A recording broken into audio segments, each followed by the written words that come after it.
কক্সবাজারের টেকনাফে তালেবান কানেকশন সন্দেহে মোহাম্মদ উল্লাহ নামে এক যুবককে আটক করেছে পুলিশ। সোমবার বিকেলে টেকনাফের নীলা ইউনিয়নের লেদা রোহিঙ্গা ক্যাম্প থেকে তাকে আটক করা হয়। তিনি ওই ক্যাম্পের বাসিন্দা বলে জানা যায়। টেকনাফ থানার ওসি সাইফুল ইসলাম জানিয়েছেন, গোয়েন্দা তথ্যের ভিত্তিতে তারা জানতে পারেন মোহাম্মদ উল্লাহ নামে এক রোহিঙ্গা যুবক তালেবান কানেকশনে জড়িয়ে গেছেন। তথ্যপত্র যাচাই করার পর সোমবার বিকেলে অভিযান চালিয়ে তাকে আটক করা হয়।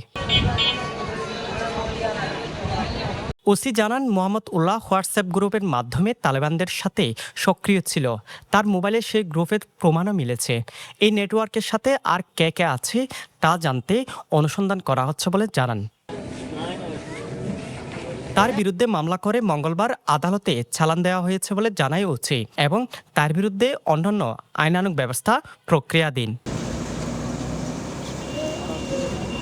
News desk, পেনুয়া। সমুদ্রের গর্জনে ভিন্ন স্বাদের সামুদ্রিক খাবারের ভরপুর আয়োজন উপভোগ করতে আজই চলে আসুন প্যাসিফিক বিচ লাউঞ্জ ক্যাফে কক্সবাজারে।